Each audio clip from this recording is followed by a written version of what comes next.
Hi guys, welcome to மொக்கமிக்ஸ் channel. என்னடா ரொம்ப நாளைக்கு பிறகு நான் மட்டும் வாரேன்னு யோசிப்பீங்க. என்னன்னு சொன்னால், இன்றைக்கி நம்மளோட மனைவியார் வேலைக்கு போக போகிறாங்க. அதுக்கு முன்னால் நான் ஒரு சின்னதாக ஒரு குட்டி ரெசிபி மீன்ஸ் உங்களோட மரவள்ளி கிழங்கை வச்சு ஒரு வெள்ளைக்கறி எப்படி தயாரிக்கிறன்றதை நான் இப்போ காட்ட போகிறேன், சரியா? ஆனால் இங்கே மோஸ்ட்லி இந்தியாவில் வந்து பெருசாக செய்யறதில்ல அப்படின்னு சொன்னாங்க, எனக்கு தெரியாது. பட் நாங்கள் எங்கள் ஊர்லலாம் அதெல்லாம் செய்வோம், சரியா? இப்போ அந்த ரெசிபியை நான் உங்களுக்கு செய்து காட்ட போகிறேன். Wait and watch. ஓகே, வந்துட்டீங்க நீங்கள் வலிக்கிட்டேன்னு. இப்போ நான் என்ன செய்கிறேன்னு சொன்னால், மரவள்ளி கிழங்கு வச்சு ஒரு வெள்ளைக்கறி. நீங்கள் சாப்பாடு கொண்டு போகணுமே, மரவள்ளி கிழங்க வச்சு ஒரு வெள்ளைக்கறி செஞ்சு தரேன். அதோட கொஞ்சம் சாப்பிடுங்க. கேட்க போறாங்க, பாருங்க நீங்க வேலைக்கு போறோம், நீங்க சமைச்சு தரணுமான்னு. நான் வந்து சாப்பாடுலாம் பண்ணிட்டேன்.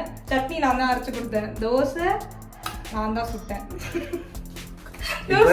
இல்ல ரைஸ் மாவுதான் வச்சா இது மட்டும் தான். என்னடா இது இந்தியன்ஸ் வந்து செய்ய மாட்டாங்கன்னு சொன்னாங்க. இந்தியன்ஸ் வந்து செய்வாங்க, பட் இந்த மெத்தட்ல செய்யறாங்கன்னு தெரியல.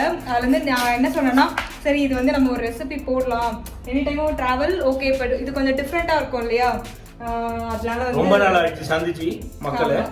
வீடியோஸ் போட முடியல, ஒர்க் பிஸியில் இருக்கேன். அதனால நாங்கள் எங்கேயும் வெளியிலையும் போகல. பட் அப்கமிங் ட்ராவல்ஸ் இருக்குது, பிளான்ஸ் வச்சுருக்கோம். பட் அதுக்கு முன்னாடி வந்து ஒரு ரெசிபி ஒன்று பார்த்துடலாம் அப்படின்னு சொல்லிட்டு தான். எப்படி செய்யறது? ஓகே गाइस, இப்போ மரவள்ளி கிழங்க வெட்ட போகிறேன். அதுக்கு என்னென்ன வேணும்? ஃபர்ஸ்ட் ஒண்ணுமே தேவையில்ல, சும்மா நார்மலாக வெள்ளைக்கறி ஆக்குற மாதிரி தான். வெறும் மரவள்ளி கிழங்கு வேணும், வெங்காயம், கொச்சிக்காய், மஞ்சத்தூள், உப்பு, அதுக்கப்புறம் வந்து சீரகம், சோம்பு, கடுகு, அவ்வளவுதான். வேற ஒன்றும் தேவைப்படாது. ஓகே, நான் அப்படியே வந்து என்னென்ன வேணும் எப்படி பண்றோன்றது நம்ம பேக் கேமரால அப்படியே நான் காட்டுறேன். Wait and watch. இப்போ நான் மரவள்ளி கிழங்கு சின்ன சின்னதாக வெட்ட போறேன். ஓகே,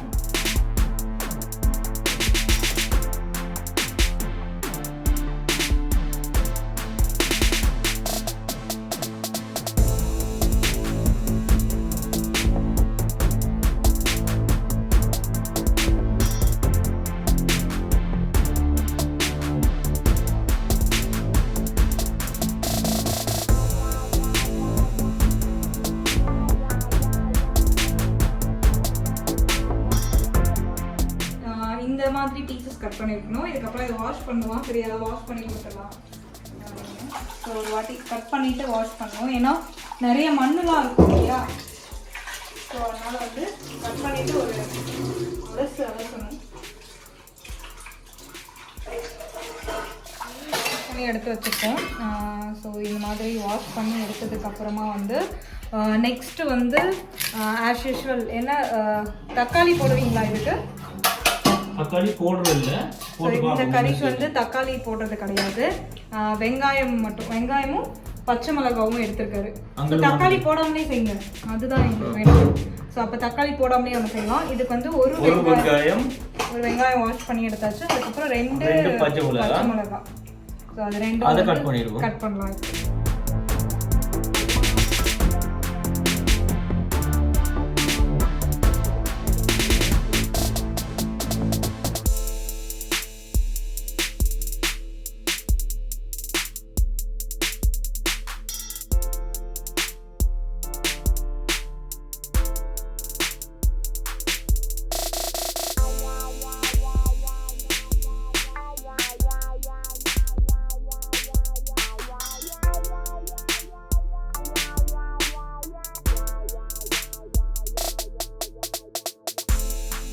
ரெடி பண்ணி வச்சுருக்கோம். கிழங்கு வாஷ் பண்ணி வச்சாச்சு.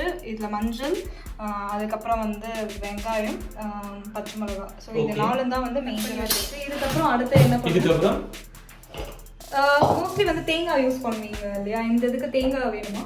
கொஞ்சமாக யூஸ் பண்ண. ஸோ தேங்காவும் வந்து கொஞ்சமாக வேணும், கொஞ்சமாக யூஸ் பண்ண போகிறோம் தேங்காவும். ஸோ இப்பொழுது அடுப்பை வைத்தாச்சு. சட்டியை வைத்தாயிடுச்சு. திருப்பி இது கழுவுறீங்க? ஏன் என் மேல நம்பிக்கை இல்லையா? சமைக்கிறவரியா நானே. அப்ப கொஞ்சோண்டு எண்ணெய் என்ன வேணா விட்டுக்கலாம். நல்லெண்ணெய், தேங்காய் எண்ணெய் விடக்கூடாதுல்ல. நல்லெண்ணெய் இல்லை கடலெண்ணெய். நம்ம யூஸ்வலாக வந்து எவ்ரிடே குக்கிங்க்கு யூஸ் பண்ணுற ஆயில் தான் யூஸ் பண்ணுறோம். அதுக்கப்புறம் வந்து என்ன பண்ண போறீங்க? அப்புறமா வெங்காயத்தை தூக்கி போட்டோம். ஸோ வெங்காயம்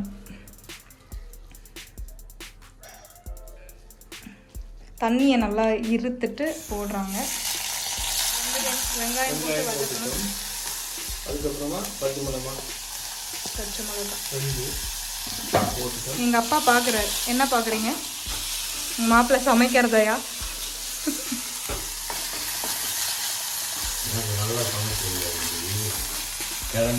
நேற்று வந்து நல்லா கிழங்கு ஒன்று பொரிச்சு கொடுத்தாரு, மரவள்ளி கிழங்கு நல்லா இருந்தது. அதான் சொல்கிறாரு எங்கள் டேடி.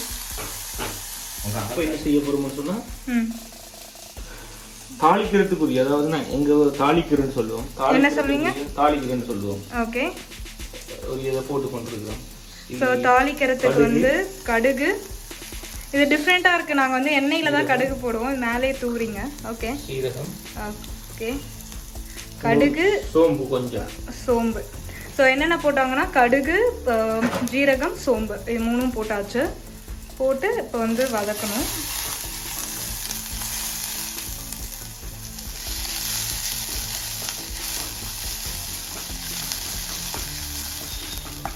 அதுக்கு தேவையானது கறிவேப்பிலை கொஞ்சமாக சேர்த்துக்கலாம்.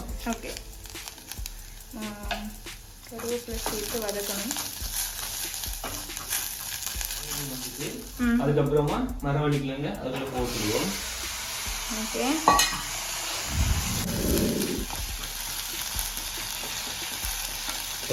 அதாவது ஒரு 1 மினிட் அந்த என்ன செய்வோம், அந்த இருக்கிற ஆயிலில் வந்து அந்த மரவள்ளி கிழங்கு ஃப்ரை ஆகிற வரைக்கும் ஒரு 1 மினிட் வெயிட் பண்ணணும். அதுக்கப்புறமா என்ன செய்யணும்னு சொல்கிறேன்.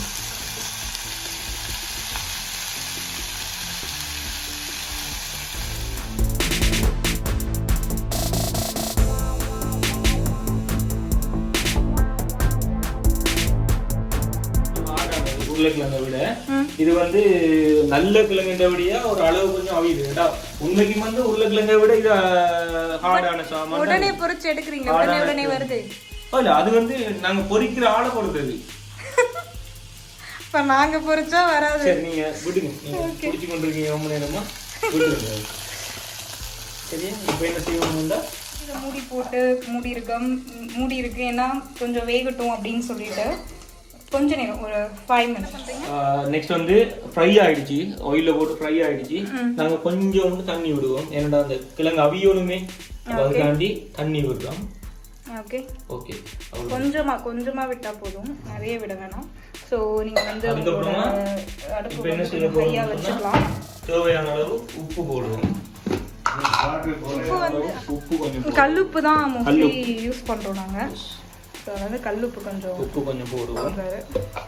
அதுக்கப்புறமா மஞ்சத்தூள் கொஞ்சம் ஓகே சேர்த்துக்குவோம். அவ்வளோதான். ஒரு 3 மினிட்ஸ் ஒரு 2 மினிட்ஸ் அப்படியே மூடி வைக்கணும். தேங்காய் பால் வந்து அரைக்கிறோம். இந்த வெள்ளைக்கறி அப்படின்னு சொன்னாவே மோஸ்ட்லி வந்து தேங்காய் பால் சேர்ப்பாங்க. மோஸ்ட்லி வந்து ஸ்ரீலங்கன் டிஷ்ல வந்து கண்டிப்பாக தேங்காய் இன்க்ரீடியன்ஸ் இருக்கும். ஸோ அதை வந்து இப்போ வந்து எது ரெடி பண்ணுறோம் அப்படின்னா, தேங்காய் வந்து மிக்ஸி ஆக்சுவலி துருவி ஆல்ரெடி எங்கள் வீட்டில் இருக்கும் நிறைய. இப்போ எங்கள் அம்மாவுமே டிஷ்ஷஸில் தேங்காய் ரெடி ஆகிடுச்சு. அட் த சேம் டைம் வந்து அங்கே கறியும் ரெடி ஆகிடுச்சுன்னு நினைக்கிறேன். ஓகே, அவிஞ்சிருச்சு, நல்லாவே அவிஞ்சிருச்சு. ஐ திங்க் இல்லை, பார்க்கும்போதே தெரியுது நல்லா அவிஞ்சிருச்சுன்னு சொல்லிட்டு. யா, ஓகே,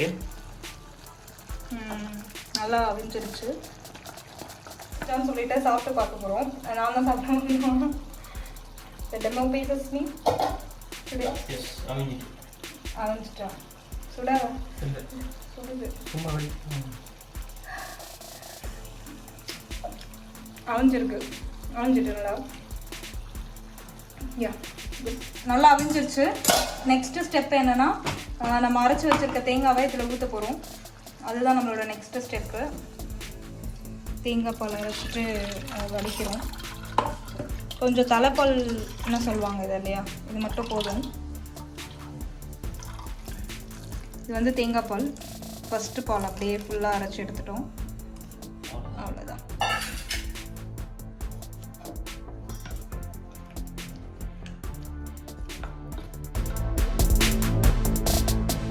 ப்ரொசீஜர் எல்லாம் முடிச்சு பால் விட்டு மூடி வச்சிருக்கோம். இதுக்கப்புறம் வந்து 2 மினிட்ஸ் வேக வச்சுட்டு இறக்க வேண்டியது. என்ன புளி போடுவீங்க? புளி தேவையில்லை இது.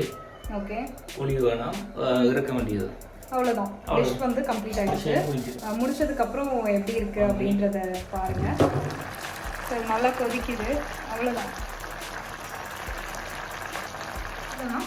அவ்வளோதான். இதோட இது முடிஞ்சிருச்சு.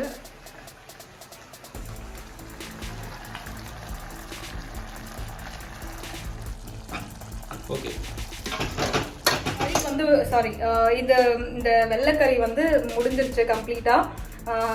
எப்படி இருக்கு அப்படின்றத நான் டேஸ்ட் பண்ணி பார்க்க போறேன். இப்போ டேஸ்ட் பண்ணுவா, பண்ணி பாருங்க. டேஸ்ட் பண்ணி பார்த்துட்டு நல்லா இருக்கு, நல்லா இல்லாட்டி நல்லா இருக்குன்னு சொல்லுங்க. நான் நல்லா தான் இருக்கும், நல்லா இருக்கிறத நல்லா இருக்கு சொல்லுவேன். நல்லா இல்லைன்னா நல்லா இல்லைன்னு தான் சொல்லுவேன். ரிவ்யூ வந்து ஆனஸ்டா இருக்குப்பா. இல்லை, நல்லா தான் இருக்கும் அது. ஏன்னா இப்போ கரெக்டாக ஒரு 10 மினிட்ஸ்ல இது கடகடான்னு பண்ணிட்டோம். கரெக்டாக ஒரு 10 to 15 மினிட்ஸ் ஆச்சு. ஏன்னா கொஞ்சம் கிழங்கு வந்து கொஞ்சம் வேகிறதுக்கு டைம் ஆச்சு. பட் 12 எக்ஸாக்டா ஸ்டார்ட் பண்ண 11:40 கிட்ட நாங்கள் ஸ்டார்ட் பண்ணோம். அவ்வளோதான். இப்போ நான் சாப்பிட்டுட்டு எடுத்துட்டு ஆஃபீஸ் கிளம்ப போகிறேன். பார்க்கலாம் எப்படி இருக்கு டேஸ்ட் அப்படின்னு சொல்லிட்டு. உண்மையாகவே என்ன செய்றீங்க? சாப்பிட்டு டேஸ்ட் பண்ண போறீங்க. ஓகே, எப்படி இருக்கு? நைஸ், நல்லா இருக்கு. உண்மையாகவே நல்லா இருக்கு. டிஃப்ரெண்ட்டாக இருக்கு. கிழங்கு வச்சு இந்த மாதிரி சாப்பிட்றது உண்மையாகவே டேஸ்டாக இருக்கு. அவஞ்சிருக்கு தானே கிழங்கு? அவஞ்சிருக்கு, நல்லாவே அவஞ்சிருக்கு. பார்க்கவே தெரியுது. ஆக்சுவலி மரவள்ளி கிழங்கு வந்து எப்படி இருக்குன்னா அந்த சிக்கன் பீஸை கடிச்சு சாப்பிட்ற மாதிரி அப்படி இருக்கு. உண்மைக்கும் பொய் சொல்லக்கூடாது. அது நான் நினைக்கிறேன் சில நேரம் அந்த ஃப்ரை பண்ணதால அப்படி ஒரு டேஸ்ட் வருதோ தெரியல. ஓகே, உண்மையாவே சூப்பரா இருக்கு. சான்ஸே இல்லை, நல்லா இருக்கு. நானும் இப்போ அவ்வளோதான் கொஞ்சம் சாப்பிட்டுட்டேன் இங்கவே. இல்லாட்டி அவங்க சாப்பிட மாட்டாங்கன்னு நினைக்கிறேன். இல்லை என்ன கொண்டு போறேன்னு சொல்லியிருக்கா, கொண்டு போவாங்க. ஓகே, இருந்தாலும் கொஞ்சம் சாப்பிட்டாங்க. இங்கேயே சாப்பிட்டுட்டேன், அங்கே போயும் கொஞ்சம் சாப்பிடுவேன். நீங்கள் என்ஜாய் பண்ணியிருப்பீங்க. ஒரு 15 மினிட்ஸில் ஒரு மரவள்ளி கிழங்கு வச்சு ஒரு வெள்ளைக்கறி எப்படி பண்ணுறது அப்படின்னு சொல்லிட்டு. மோஸ்ட்லி வந்து அப்கமிங் வீடியோஸ் வந்து ட்ராவல் இருக்கும். ஏன்னா நான் பேசுறதை விட நீங்கள் பேசுறது மக்கள் லைக் பண்ணுறாங்க. ஆமாம், இன்னைக்கு வந்து என்னன்னு சொன்னால், இன்னைக்கு நிறைய நாள் ஆச்சு தானே எங்களோட வீடியோவை பார்த்து. நீங்கள் மறந்துடுவீங்களோ தெரியல, அதுக்காண்டி தான் இன்றைக்கு இந்த ரெசிபி. ஸோ இது வந்து உங்களுக்கு பிடிச்சிருக்குன்னு நினைக்கிறேன். நீங்களும் ட்ரை பண்ணி பாருங்கள் வீட்டில். சிம்பிள், அதான் சிம்பிளாக இருக்கும். நீங்கள் ட்ரை பண்ணி பாருங்கள். பெரிய விஷயம் இல்லை. கொஞ்சம் மட்டும் தான் தேங்காய் பால் சேர்க்க வேண்டி வரும். நீங்கள் அந்த லாஸ்ட்டாக வந்து தேங்காய் பால் விட்டிங்கன்னா சரி, அவ்வளோதான். அதில் முன்னாலேயே தண்ணியை விட வச்சுட்டு எல்லாமே செய்யுங்க. கண்டிப்பாக இந்த வீடியோ உங்களுக்கு பிடிச்சிருக்கு மட்டும் நினைக்கிறோம். இதுக்கு மேலே ஏதாவது இந்த ரெசிபியில் யாருக்காவது நிறைய ஸ்ரீலங்கன்ஸும் நம்ம வீடியோஸ் பார்த்து கொண்டிருக்காங்க. இன்னும் என்ன ஆட் பண்ணால் இது நல்லா இருக்கும்னு சொன்னீங்களா கூட நெக்ஸ்ட் டைம் நம்ம பண்ணும்போது அதை ஆட் பண்ணிக்கலாம். So stay tune guys. நாளைக்கு அப்கமிங் வந்து ட்ராவல் வீடியோவில் உங்களை மீட் பண்ணுறோம். until then அது வரைக்கும் bye bye, see you. மறக்காம லைக் பண்ணுங்க, சப்ஸ்கிரைப் பண்ணுங்க, ஷேர் பண்ணுங்க, கமெண்ட் பண்ணுங்க. அதே மாதிரி சப்ஸ்கிரைப் பண்ணுங்க, பெல் ஐகானையும் தட்டி விடுங்க. Okay, bye bye. வந்து மிஸ் பண்ணாம பாப்பீங்க. bye bye guys. bye bye bye. bye.